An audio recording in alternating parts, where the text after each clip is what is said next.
Blog Talk Radio.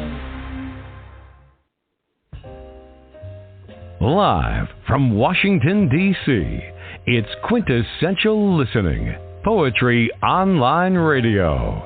QLPOR, as it's widely known, features a bevy of poets, spoken word artists, and live poetry readings with best-selling authors.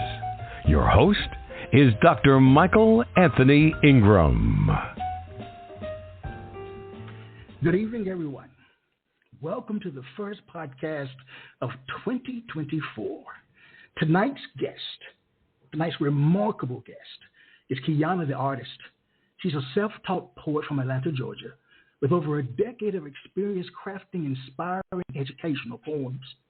She has graced stages internationally, sharing her poetry as a dance of inspiration.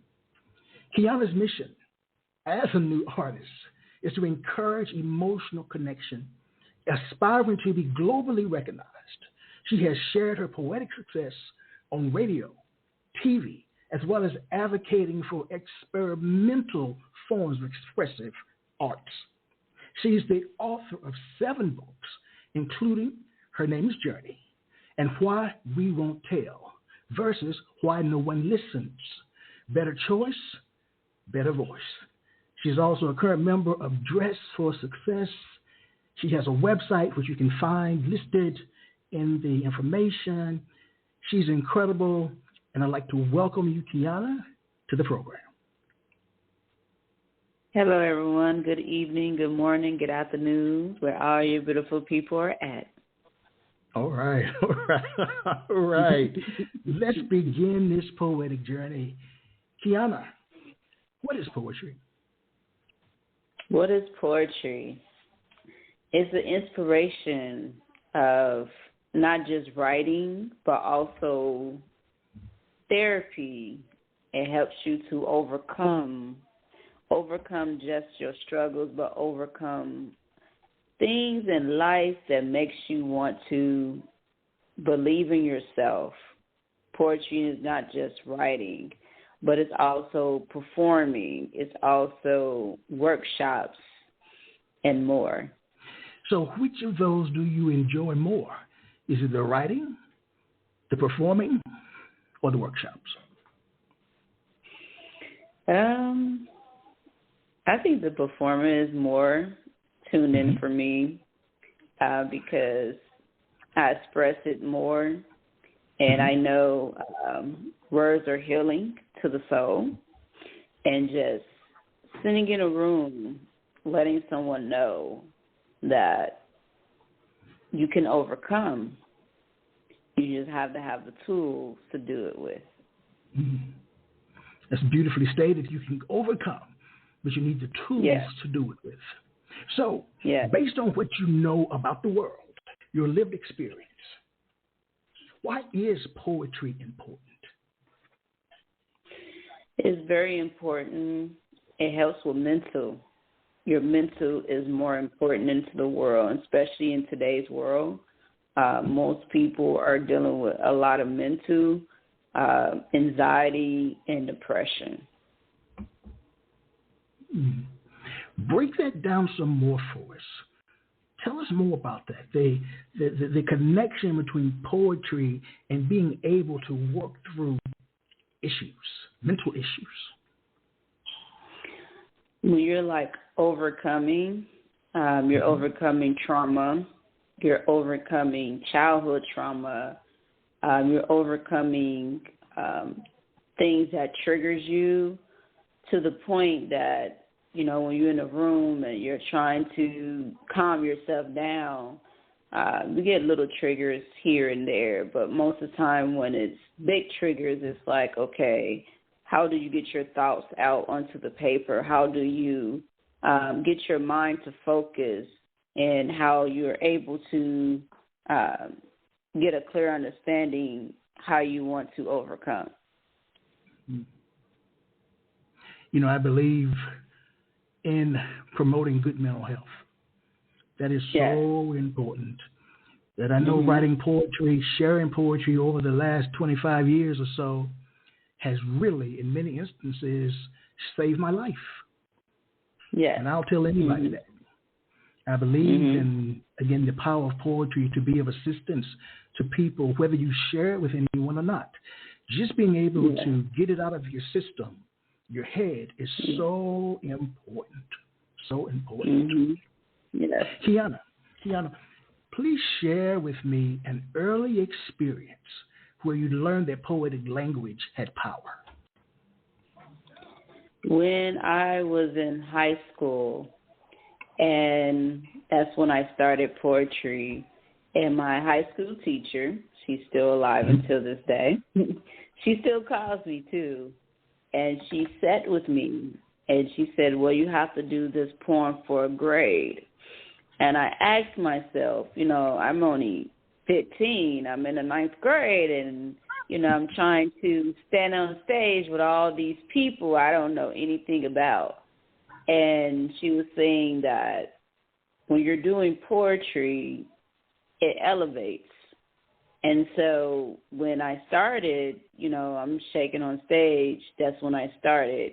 And I let the poetry run, and then I had a coach. I had my first coach in 2010. That's when I really started.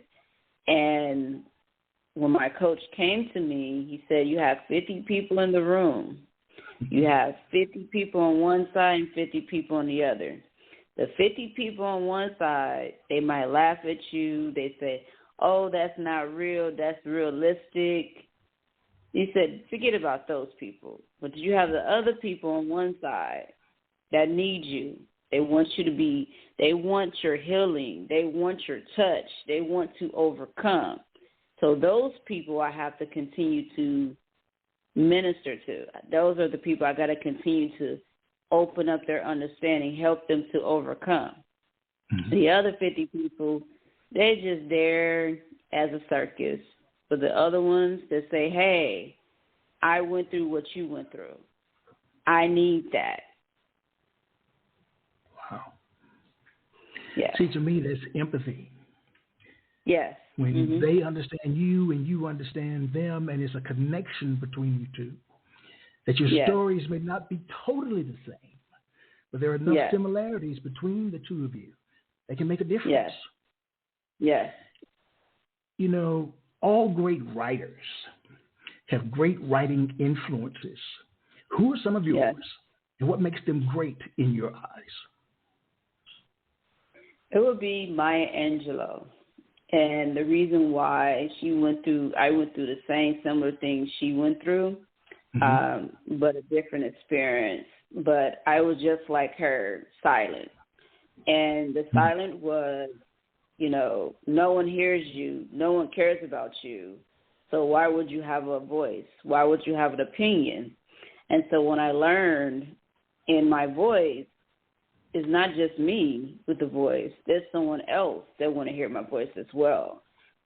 So Maya Angelou was my first one, and then Langston Hughes and Nikki Garavani. So it's, in themselves, they had a story, but their story was like, hey, I got a voice, but how do I reach people? How do I reach myself? How do I become myself? Because, sometimes we don't want to be ourselves, but when you go into poetry, you're your very, very best self, because you're like, hey, this is me. So, yeah. I like that. Now, what do you write about? If you had to pick, let's say, 3 or 4 predominant themes in your work, what would they be? The one about bullying, that'd be my first one, because in today's world, it's more people being bullied like never before. And, you have them in the workplace, you have them in your family, the whole world just bullying. And, you just look at yourself like, how do people bully these people? They don't know these people, never seen these people. They're like, hey, I got to pick on you, And I think most of the bullying becomes from, okay, somebody picked on them, So they got to recycle and say, okay, somebody picked on me, so now I got to go pick on someone else. You know, it's a cycle. Mm-hmm. And some others? What else do you write about? You got bullying? Give me 3 more. Spiritual, my children books, you know, the kid that goes on a journey, inspirational, you know, self-help, you know, saying A for amazing, B for brilliant, to let children know you are somebody, because, you know, children as themselves, you know, they grow into these environments. They don't know who they are, you know, they in this group, that group, and then they're trying to figure out who they are, you know. Yes. Mm-hmm. Wow. Well, please share a poem. Sure can. All right. Keyana -THEARSAT, Keyana the artist. I go around the world to tell my story to every girl, for every boy, for every woman, for every man. I go around the world to tell my story, all in one. The attitude of character to visible love to unspoken word. I'm the artist. He believe in God, believe also in me. I'm a woman. I'm a woman with faith, with God, what matters to me, what falls in place, to never to justify what you can become. Every day is a new day. Every day is a bright and sunny day. I tend to be with my friends and become even more. My deepest prayer is to believe in yourself, to judge me because I am black, this moment of speech. Now walk in my shoes, now walk in my shoes, now walk in my shoes, now walk in my shoes. My naysayers can't say what to say about you because I am somebody, To the natural eyes, to the natural lips, I'm natural. Success determines you. Is this mic on? Can I have your attention, please? Words and dream reality. So why I am here? Because I'm the next generation. Thank you. Oh, the next generation. Wow. Yeah. Perfect form. Mm-hmm. What is the purpose of that piece for you personally and for your listeners? I wrote that poem corroborated with different poems that I have, because I come from a background of artists in my family. So my little brother said, sit down and put them all together. And I said, that's kind of weird, but okay. But I end up doing it. And I had a poem, you know, because I have so many, you know, I'll be looking through my book, be like, oh, man, I got this poem, I got that poem, and this poem, you know. But I just corroborated all my poems into one. So, all right. For that one. Repeat words, repeat lines. Why is that important to you? Because it made it that much more powerful. But what about those particular lines stand out for you? Those temporal lines, it tells me, as in myself, who I am, especially when you're natural. You know, your life is, you know, you have natural hair, you have natural eyes. And I put that one together because I know in myself, okay, I'm natural. This is me. This is my character. This is how I develop, you know. And so when I stand out, I say, okay, this is me. So, okay, I have my naysayers. I have all these people, but I know in myself, hey, this is me. So. Wow. So how does a poem begin for you? With an idea, a feeling, a form, or some kind of image? Sometimes it could be an image or something good or something bad. Sometimes I go by the feeling. So basically, if something good starts to come around, like, okay, I'm going to start writing it. And if something really, really disaster happens, I'm like, okay, I got to get my feelings out on the paper. I got to get this anger out on this paper. You know, some people say, oh, that's anger. But then in yourself, you're like, okay. Some people go out and do crime or shoot, but me, I'm at home writing all these angry things in my head, you know. So, wow. Yeah. Please share another poem. Yes. Journey. This road is called journey as we take this long walk. This journey may seem long. Hey, journey, which way to go? Which way to turn? Hey, journey, is there something up the road? Oh, journey, these burnings are heavy. Why do we have to take these things off? Oh, journey, we got to take God with us. Oh, journey, we walk by faith and not by sight. Oh, journey, that is the beginning and the end. Oh, journey is a new start, a new destiny, new people. I'm the journey that's called life. Thank you. All right. I need a minute to allow that one to settle in. Yes. Because life Yes. is not always easy. Mm-hmm. And if anybody tells you that it is. Yes. Please share another. All right. This one calls Everybody Has a Voice. Everybody has a voice of crying to a voice of shout. Everybody has a voice. To a mother crying in tears, to a father loud noise, everybody has a voice. To a young adult get in trouble with the law, to the college student call for college loans, everybody has a voice. To a preacher to preach people's souls are justified, everybody has a voice. To the White House, to the Congress, to the military, to the dying world, everybody has a voice. To a teacher, to a school, everybody has a voice. To a rapper, to a poet, to everybody loves your song, everybody has a voice. To, hey, I'm not getting paid enough, to unemployed, to relocated, everybody has a voice. To gangs in the streets against protests, everybody has a voice. To the pretty long wife saying I do, to the newborn baby coming to the world, everybody has a voice. To get in a new trade, to own your own business, everybody has a voice. To be the next top model, to lawyer in the courtroom, everybody has a voice. So let your voice be heard because everybody has a voice. Thank you. The way you repeat words, the repetition, I like that. Thank you. Because to me, it's almost like a cry, not shedding tears kind of cry. Not that. That's not what I'm talking about.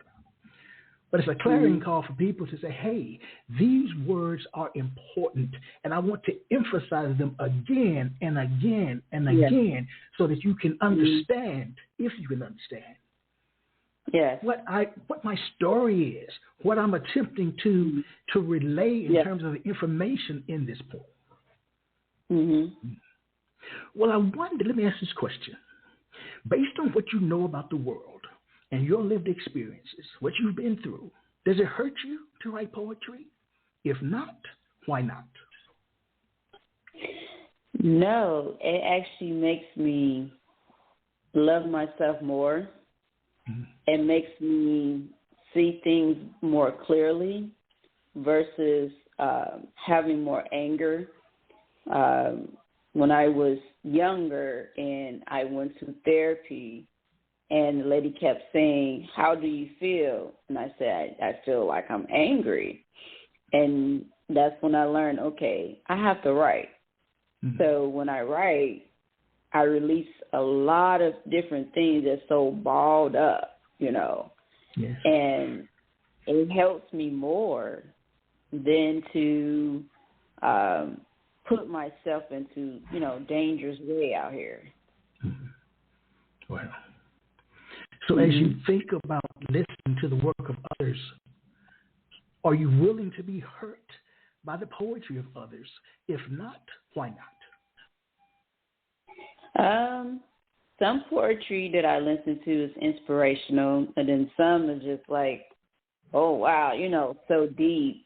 But some poetry I do listen to, it does heal me as well, because I understand some poets, they trying to express themselves too. It might can be on a piece of paper and they going on up there the first time and they have their phone and they just like, I don't know what I'm doing, but I'm going to do it. That's how I started too. Open mic, and I stand on the stage and I had my piece of paper and my coach said, okay, I got to coach you now,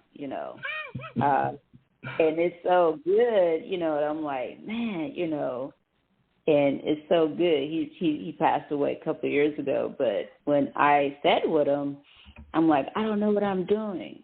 He said, now we're going to go over this one time. Now, when you do your poetry, you got to do it with your soul. So when you do it with your soul, that's how you really memorize it. You memorize it because you're into your soul versus a piece of paper. And so when I learned it, I'm like, wow, you got to go deep in your soul. So when I'm deep in my soul, I just close my eyes, and it just flows and flows and flows, It's a totally different animal when you share your work with others. I mean, you can write all day and night, but when you decide to stand up on the stage, whether it's a stage or not, it's different. Yeah. It's different. Mm-hmm. What, as you think about your beginnings, sharing publicly, what made you decide to continue to do that? What was it about it that said, hey, I'm not going to stop here. I'm going to keep going, letting people hear me publicly? When I learned when I was younger, and I went through a real bad childhood life. It was verbal abuse constantly in my family. So I had the generation curse of verbal abuse, rape, sex trafficking. I came from all that. And so when I sat down with myself and I was in college, tried to do suicide, and the Spirit came into me and said, no, I have to use you. And I asked why. He said, this is your gift. This is your purpose. And I have to use you because I have to use you to heal others. At the time, I didn't understand. I'm only like 19 years old. And now that I'm older, I see what the Spirit was telling me. This is my purpose. This is who I am. So I try to cut it off, but it do not cut it off. It stays with me. So, I go other places and different places and other places all over, and I'm like, wow, okay, this is what I was born to do, And I tried so many times. I put it down. Like, I'm going to go do something else. And when I try to go do something else, the door will close and bring me back over here. I'm like, okay, I'm just going to sit down and be still. And sometimes it's like you're thinking to yourself, well, man, that door closed, okay. And you're thinking like, man, I wasn't trying to, I'm trying to do this and, okay, now you did what you had to do. Now we got to close that door.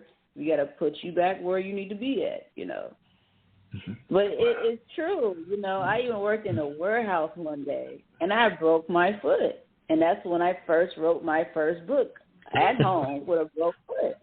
And it's like in yourself, you like, wait a minute, a broke foot? I even tried to go back to these places. And my doctor wrote a note. It's like, you cannot go back. And I'm like, what? I'm on crutches and everything. I was just at home. I was at home for a whole year with a broke foot. If you think to yourself that, things happen, but it's more of, like you said, it's more of, God and the universe trying to push you into your destiny.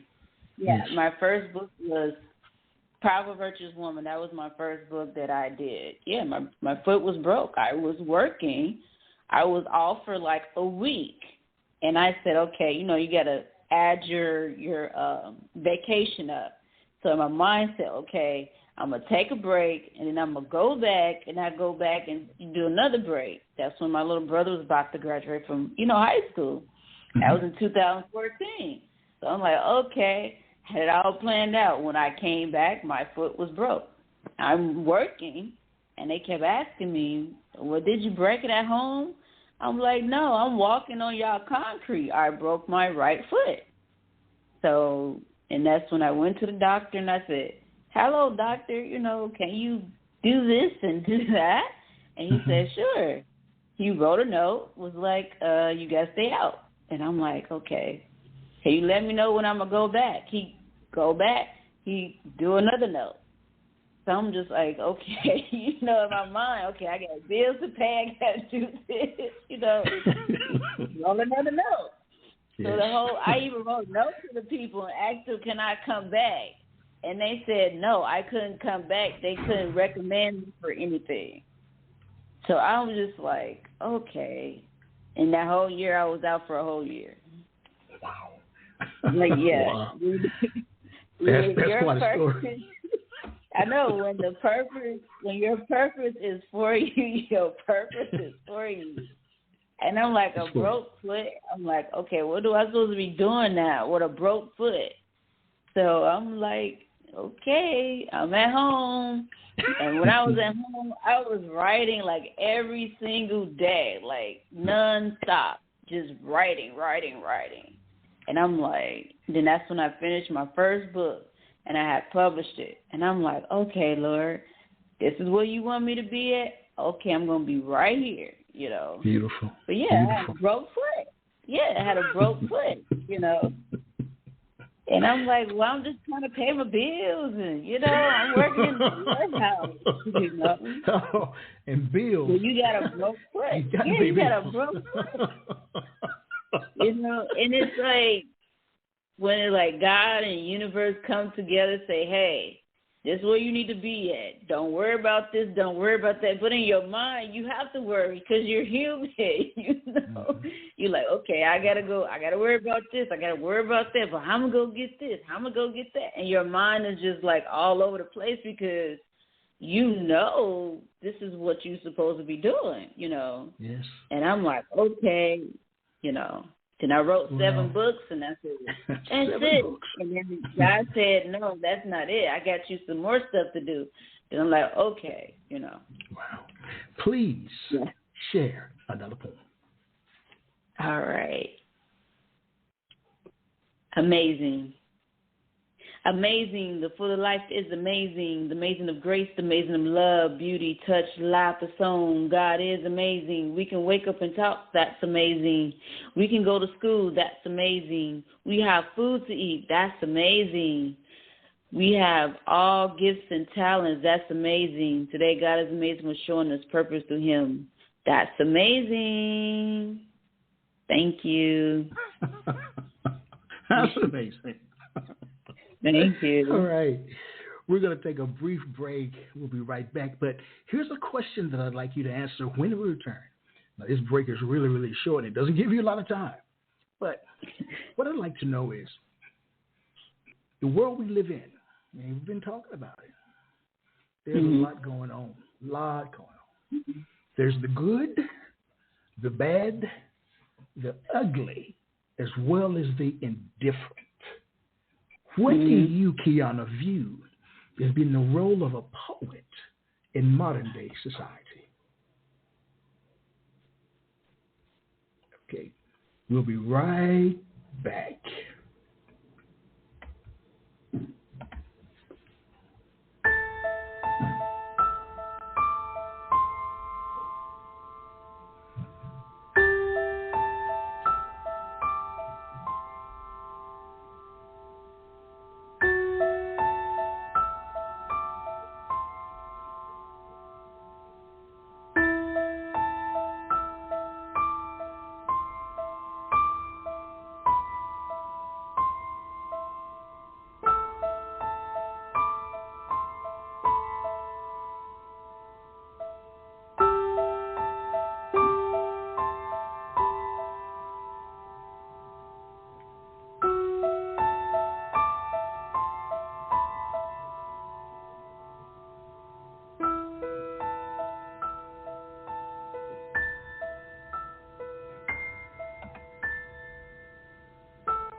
We are back.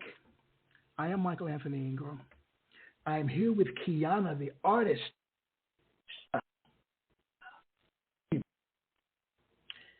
What is the role of a poet in modern day society? Being yourself makes you look into the world as in a creative way. Being just creative, but to understand the pain of others. To know that many are hurting, many are confused, some just trying to make a peace, but it's more of a lot of anxiety or more pain. Especially in the world today, we have more pain than surviving pain.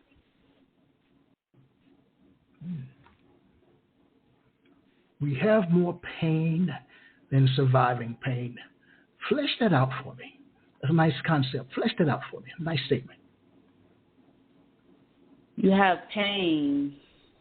You know how you have pain, like everyday pain. You going to work, you paying your bills, and you don't have that tendency of doing other, like paying everything or just trying to make it. And then you have the surviving mode, which is hermit mode, that's saying, hey, I got deep pain, but my pain hurts so much, I'm more to myself than to let others see my pain. Mm. That you're more to yourself than to allow others to be your pain. Yep, to see your pain. Mm-hmm. To see your pain. That's an interesting phrasing. Wow. Yeah. You write about sensitive topics in your work. Have you ever faced challenges or criticism for the way that you approach these topics? And how do you navigate these challenges? I had some people in my past laugh at me, or they'll say, oh, that's not realistic, and where do you get that from? And, you know, when I look at that, it's not like I'm talking about them, it's like I'm talking to them, and I can see their pain before they see their own pain. And like I was telling you earlier, you know, you have 50 in a room, everybody got pain in that room. But the people on one side say, hey, I got this pain. I don't know how to get over this pain. But if you can show me get out this pain, I will walk with you and you will walk with me. Versus the other people, oh, that's not realistic. You know, they'll laugh and like, nah, that's cool. That, you know, but in themselves, they really are hurting, but they don't know how to. They want to just keep covering up. You know, they call it, you know, back in the day when you got family hurt or anything like that, they tell you to cover it up. Yes. So that's how the world we live in now. You cover it up, you be okay, no one knows.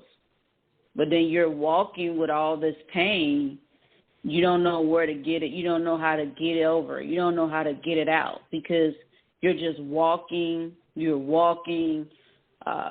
They call it the new world now, material thing. You know, I got the new car, I got the new house, I got the new coat, got the new clothes, I got all this material thing. But then they're empty inside because they like, I got all this, but I'm still unhappy because they still hurting. Yes. Mm-hmm. Yes.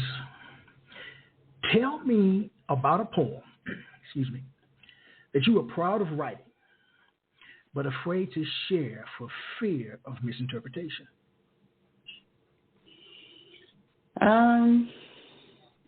The ones I'm working on last year, some of it is a heavy topic, the secret family tree. Yes. I've been doing workshops with people with that, and a lot of people love that workshop because it's a lot of people actually going through a lot of family hurt right now. Like, a lot of people hurt, you know, like I was saying earlier, a lot of people got all these secrets so covered up, it's like so tight, you know. Mama say cover up, Daddy said cover up, Auntie say cover up. You not supposed to tell nobody. But, okay, if you're not supposed to tell nobody, why are you hurting? And when I said earlier, when I came through child abuse from my mother's side of the family. And when I got out of the abuse, I was 18 and I went away to college. And that's when I started healing. Healing at 18 and 19. I sat in a chair with a therapist and I was just crying. Before that, I went to college, and my teacher told me to write a letter. Write what terrible thing that happened to you. And I wrote it. And when I wrote it, she cried, gave me an A+, was like, I'm sorry that this happened to you. And she said, did this really happen to you? And I said, yes. And I said, not only that, it happened in my family. And they had a whole tree of it. And they kept covering it up. And I'm like, what in the world? You know, I'm 18 learning this stuff. So I had to sit with the therapist. And I kept telling her, I need medication. I need this. And she said, no, you got childhood trauma. And I said, well, they said I need medication because when I was younger, my mom done that. When I was in school, she was verbal abusing me. So when I would go to school, she's with the system. So when I go to school, she'd tell them, hold your head down. Don't tell them nothing. Don't do nothing. And so they kept putting me in special ed. It said something was wrong with me when nothing was wrong with me. I had a history of verbal abuse. I had molestation as well. So when I had those things, I was thinking to myself, something wrong with me. No, they told me to be quiet. If I say something, then I'll go back into that yelling and screaming. And, you know, I was in foster care too. So the foster care rescued me. So that's when they rescued me. That's when I learned. When I was in foster care, I was a normal person. You know, I overcame when I was in foster care.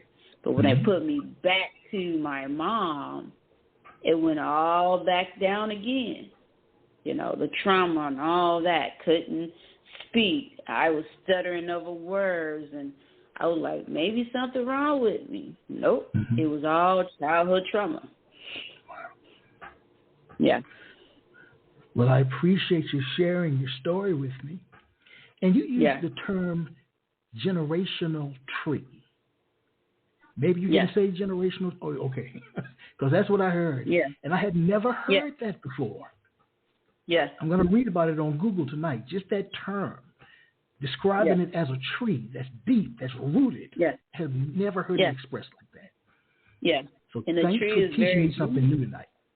Yeah, because when you go down that tree, you're looking at all the things that happen in each generation, you know. And so when I was saying earlier, you know, I was thinking, oh, this is normal. This only happened to me. I kept saying, why me? Why me? You know, this happened to me. And then my mom came to me when I was 19. I don't know what it was, but the spirit had to sit her down.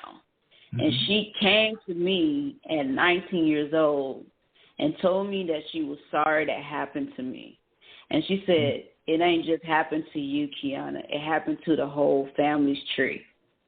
Whole family tree. And I'm just looking to myself like, what? You know, and myself like, what? This happened to the whole family tree, you know. And I had to go down her tree, and she was molested. Her mom was molested. It's like crazy stuff. And you just like, I'm thinking I'm the only one. Like, okay, it's just me. But when she told me the whole tree, that happened to the whole tree, and they look at me and said, well, you're the one that got out. And I said, how did I get out? And it wasn't for me going to foster care. I probably would never got out. Okay. Yeah. Okay. Yeah. I mean, like you said, sometimes we don't understand why things happen. You know, I'm only 6 years old. I'm going to foster care. I'm thinking, did I do something bad? You know, I'm only 6 years old, you know. Wow. But, yeah, foster care saved my life.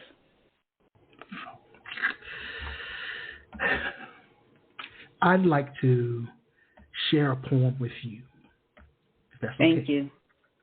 Mm-hmm. And as I'm finding it, here we go. I'm finding it. When you write poetry, who leads, you or the poem? Mm-hmm.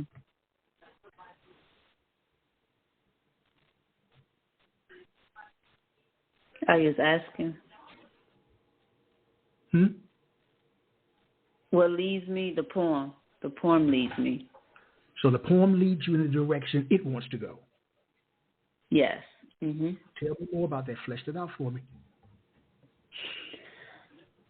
Like it goes on a piece of paper, but it's more, how do I feel in that moment?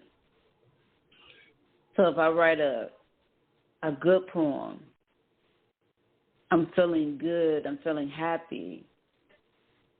And then it's like the words talking to me.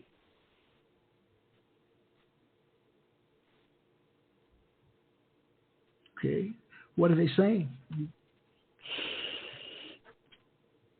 Some of the words, when it's good, it's telling me who I am in the moment of the world and how beautiful I am, how unique I am, how touched by people's emotions and learning who they are when they're emotions, when they're sad or their emotion is good, I can feel their emotions, you know, because as a poet, you're emotion, but you're connected with the creative world. You connected with yourself, and then you connected to how the world feels. You know, when it's up and down, you can feel it. Mm-hmm.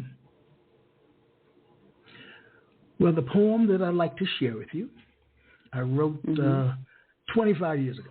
It's in my first book, my only book. And the title is, To Live a Life in Less Than a Lifetime Takes Less Than a Lifetime to Live. Are you ready? Yes. Here we go. To live a life in less than a lifetime takes less than a lifetime to live. I should know. You see, I became a man long before it was the master's plan. As a child, I was up and down, inside and out, round and about. Sometimes I just wanted to stop the world and throw my head back and shout, please stop the world, Lord, and let me be. Why can't I, like other children, age naturally? Yet my childhood was snatched. What seemed to be the blink of an eye, or maybe it was due to that psychological bruise that still lingers on my thigh. I can't remember. Did it occur in late May or early December? All I know is that my childhood is gone. Please, God, won't you tell me what went wrong? Because I've lived a life in less than a lifetime, and it took me less than a lifetime to live. What about you? I heard that you, too, had lived a life in less than a lifetime and that it took you less than a lifetime to live. Rumor has it that you wanted to remain a child and stay there for a while. Yet, like me, I know that you, too, have been up and down, inside and out, round and about. Sometimes I watched you and it looked like you wanted to throw your head back and shout and say, please, Lord, why won't you let me be? Why didn't you allow me, like other children, to age peacefully? But like me, your childhood was snatched at what seemed to be the drop of a hat, or maybe it was due to that emotional scar that still festers in the middle of your back. You don't remember if it occurred in late May or early December. All you know is that your childhood is gone, and you want God to still tell you what went wrong, because you lived a life in less than a lifetime, and it took you less than a lifetime to live. It took you less than a lifetime to live.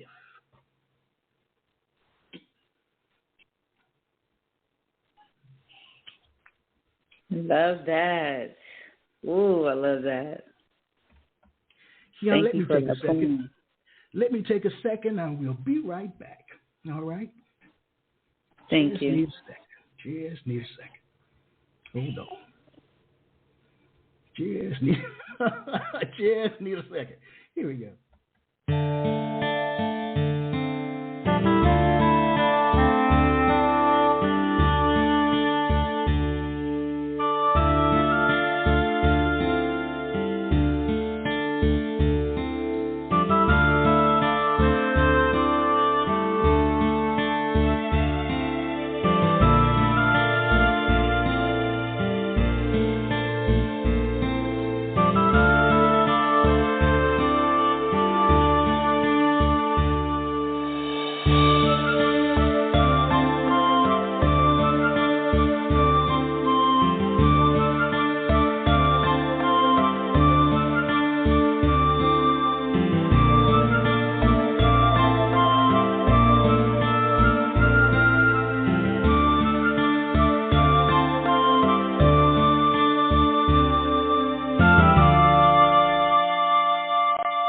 We are back.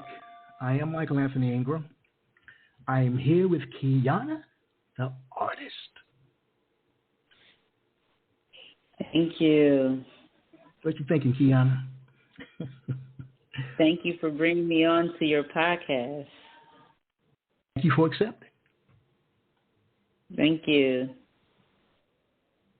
Thank you. How is your poetic voice different from others, you think?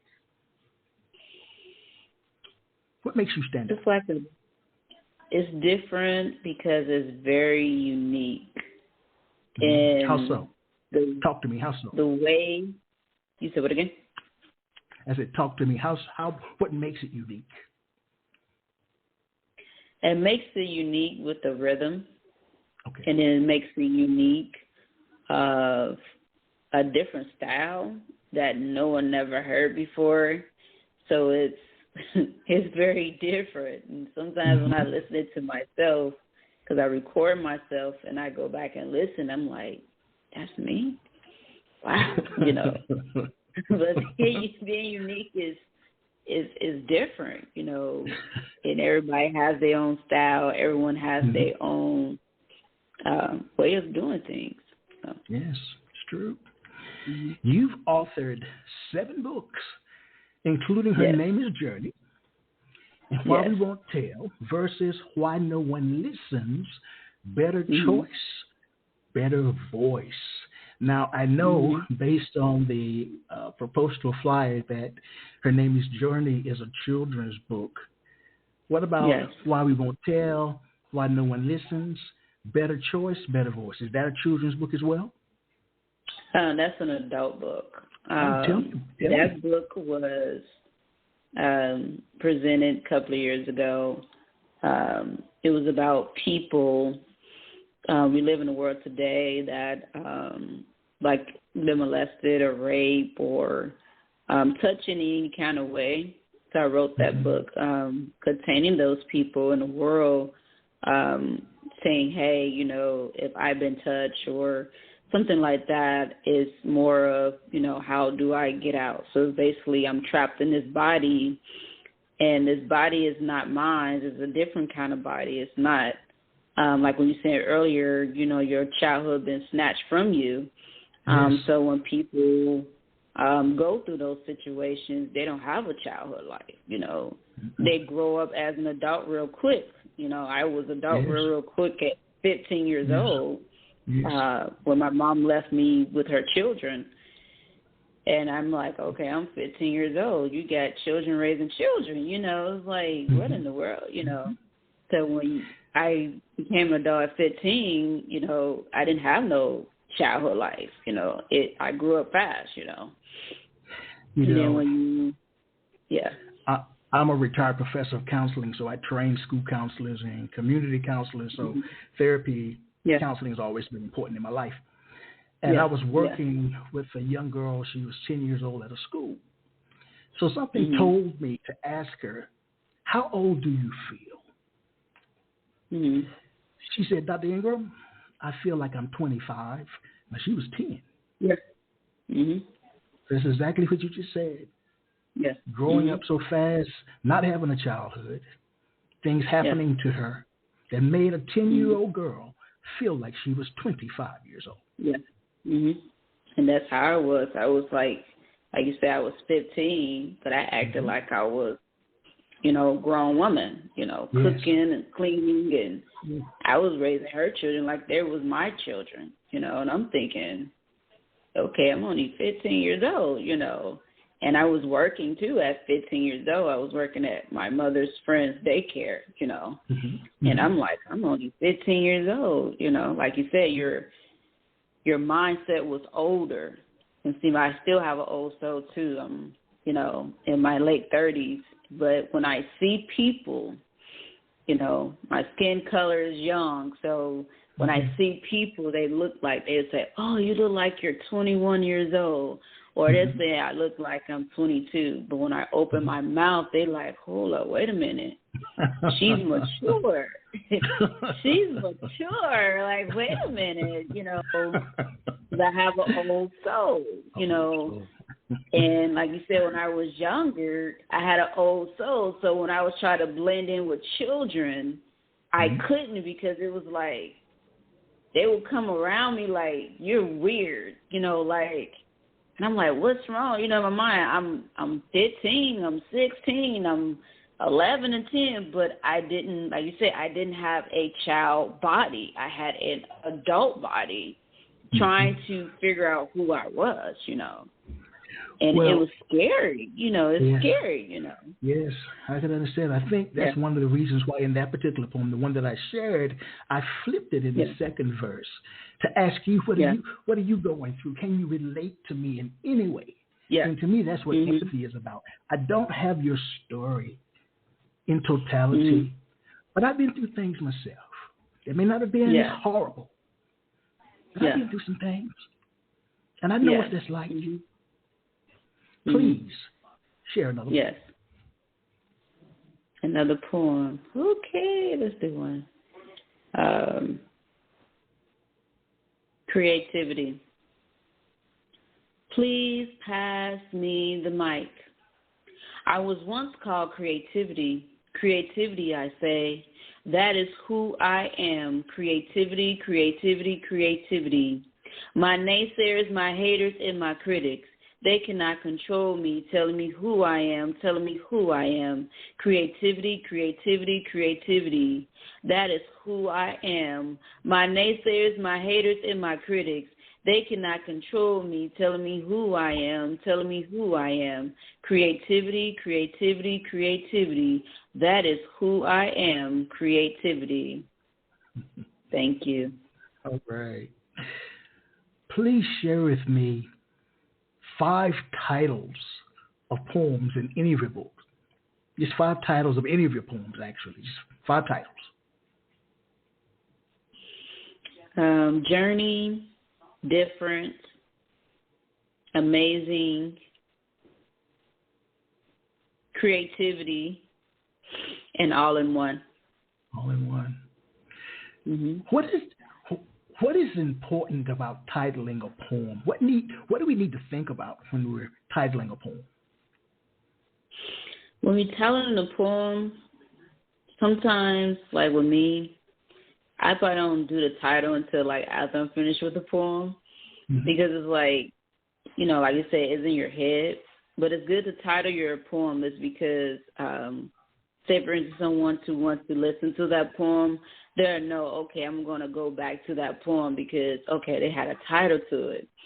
And the title is not just with the poem, but the title, it stands out, say, hey, I'm writing this poem because this is going to stand out. I'm going to make an example. Her name is Journey. Is a little girl that overcomes self-esteem and bullying. And I wrote her name is Journey is because she's going on a journey, but a journey as a little girl, like you said earlier. She wants to be a little girl because she wants to be a little kid. And she was trying to be a little kid, but she couldn't be a little kid because, like you were saying earlier, she had a grown spirit or she had a grown body. So I wrote that book because me as a person didn't have a childhood life, but I can understand when I'm around little girls or little boys, they're like, hey, I just want to be a kid, you know. And being a kid, it makes you want to imaginate. It wants you to play basketball. It wants you to play with a doll. And, you know, you want to cry, but it's not saying, oh, you be quiet kind of cry. It's like, hey, I got these emotions and, you know, I want someone to listen to, and, you know, I want to go to the zoo. I want to go to the museum. So the little girl, she's going on the journey, but she's telling herself, I just want to be a little girl.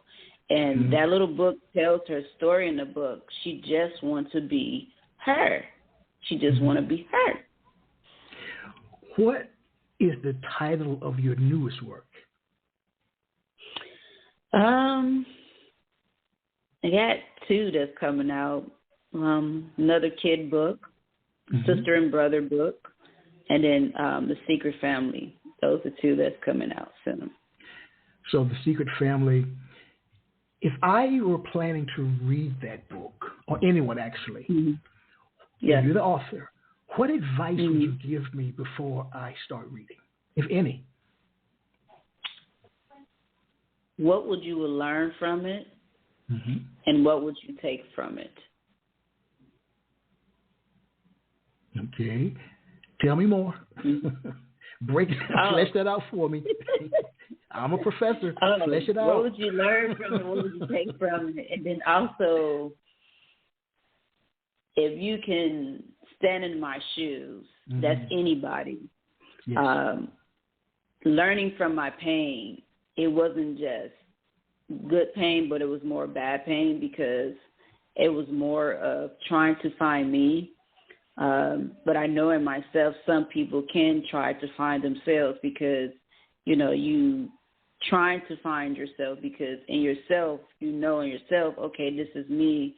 How do I become what I need to be versus labels, options, peer pressure, bullying, and more. So. Okay. Well, we've reached my favorite part of the program. I view it as being a mini, M-I-N-I, poetry concert. This is an opportunity for you, Keyana, to share 3 to 5 of your works, back to back, with no interruption from me. Keyana, you're on the stage. All right. Thank you, guys. I'm going to share some more of my work with you guys. Different. I was born to be different. When man sees differently. I was born in a different way.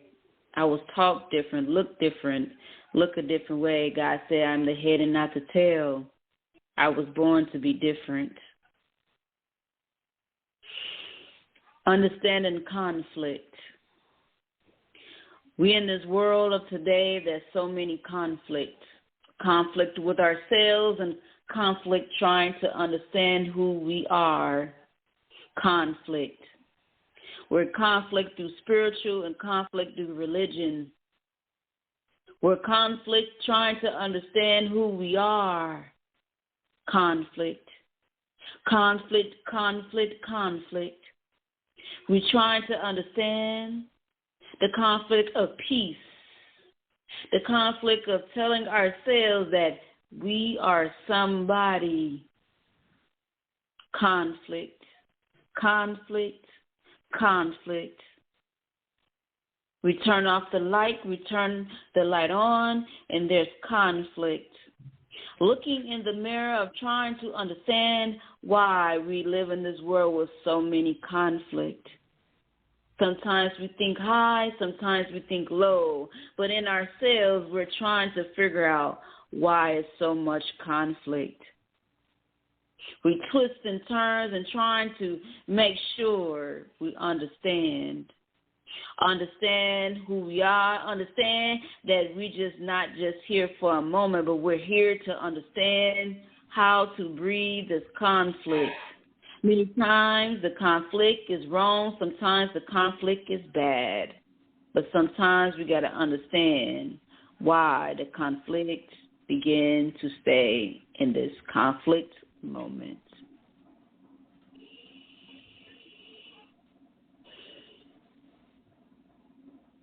Journey. Her name is Journey. I'm this little shy girl that's called Journey. See, I've been called Journey all my life. How am I known to be pretty? Because of the dark skin and pretty long hair. See, I'm pretty just the way I am. I'm this little shy girl that's called Journey. Hey, Journey, do I change the color of the rainbow? Do I change the color of my skin? See, I'm pretty just the way I am. I'm this little shy girl that's called Pretty. Hey, Pretty, do I wear jeans or do I wear a skirt? See, I'm pretty just the way I am. I'm this little shy girl that's called Pretty, Pretty, Pretty. I'm this little shy girl that wants to fit in all the right places. See, I'm pretty just the way I am. I'm the little shy girl that's called Pretty, Pretty, Pretty. I'm the little shy girl that wants to fit in all the right places. See, I'm pretty just the way I am. I'm the little shy girl that's called Pretty, Pretty, Pretty. I'm the little shy girl that's called Pretty, Pretty, Pretty, Pretty, Pretty.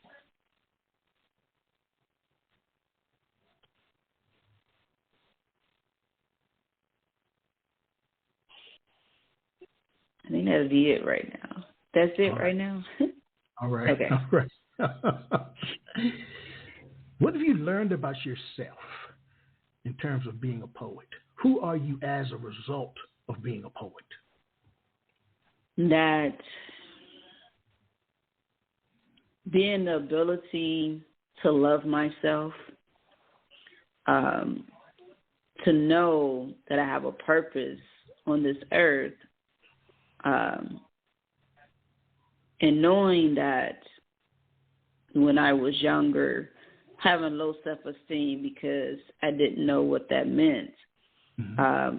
But when I put more confidence in myself, I know in myself, loving myself is the most beautiful thing in the world when you want others to love you. But when you learn how to love yourself, it goes a mile away. Mm-hmm. Wow. Do you view your ability to write poetry as being a creative gift or a creative art? I think it's a creative gift. Talk to me. I think it's more a creative gift, ability to write. And when I was younger, I used to stutter over words and I didn't understand what that meant. I said, well, I'm always stuttering. Mm-hmm. And then I started twisting the words and the poetry came out. I mean, many people say, you sound like a rapper. And I could say, yeah, because, most rappers had a lot of stuttering and writing problems. And I'm like, man, how do they do all that, But it's more of a gift versus anything else. When you have this gift, you're thinking, I just give it away. But it sits right back in your lap, So do you think you were meant to be a poet? Yes. Mm-hmm. Tell me more. I mean, you said that with everything. It was conviction. Tell me why. Why? Yes, ma'am. Because when I sit on that stage, it just flows. Mm-hmm. It flows with the gifts, the talent. It glows to when I open up my mouth, someone is being healed. Healed to when they go home, they're thinking about what I said versus I'm saving someone's life. Mm-hmm. And, you know, and I didn't understood that till a couple of years ago. I'm saving somebody's life. Wow. Mm-hmm. Well, with that, we've reached the end of our poetic journey. Where can your books be purchased? Yes, my books will be purchased on Amazon. Just type in my name, Keyana the Artist, KEYANA-THEARSAT on Amazon. Wow. Where do you go from here? What's next for you creatively? That's a good question. I don't know yet. You don't know? I don't know Right. yet. It's going to be a venture, you know, starting out this year. It's going to be a venture. You know, I asked the other day, I'm like, okay, what's next for me? You know, new people, new adventure with different things, you know. Yeah, it's a lot. When you said the mental health thing, yes. I'm waiting for someone to contact me back for that one. I got waiting for that. You know, last year I did get nominated for Spoken Word Artist of the Year. That was last year. Congratulations. Right. Yeah, so yeah, you know, that was a big one for that. You know, I didn't get a chance to win the award, but I did get nominated for the award. So that I was really pleased with that. I'm like, what? Fantastic. Wait a minute. Yes. And it was in January 23. It was like the first week of January. And I'm like, my friend said, wait a minute, how you become Spoken Word of the Year? It just began it. I said, hey, that's what they did, you know. Yeah, that's fantastic. I think you are absolutely phenomenal. Thank you. Your work, like I said again, it transcends space and time for me. It makes me think about a lot of things, you know, and it's important to think about the things and also to grow from what you've experienced. Yeah. I think we both have lived lives in less than lifetimes, and it's taken us both less than lifetimes to live them. But everything still is going to be all right. Yes, that's what I believe. That's true. That's what I believe, and I think your work helps people process that. Yes. To hang in there despite the odds and difficulties you may have had, and may still have. And through poetry, allow it to serve as a vehicle for expression. Yes. Wow. You're great. Thank you. And I'm so glad our paths have crossed through. Thank you. Yes. Mr. Rawls. Wow. Rawl James. All right. He's the man. He recommended you, and I'm so glad he did. Thank you. To everyone, I'd like to thank you. This is the first show of the new year and the first show under our new name, Quintessential Listening, Poetry Online Radio, and YouTube. So there's a lot of information to come. So as I share with you every time we're together, let poetry ring somewhere throughout the land. Good night, Keyana. Thanks again. Good night. Bye-bye. Quintessential Listening, Poetry Online Radio is available on iTunes, Spotify, SoundCloud, and Stitcher. You can also check out the website at QLPOR.com.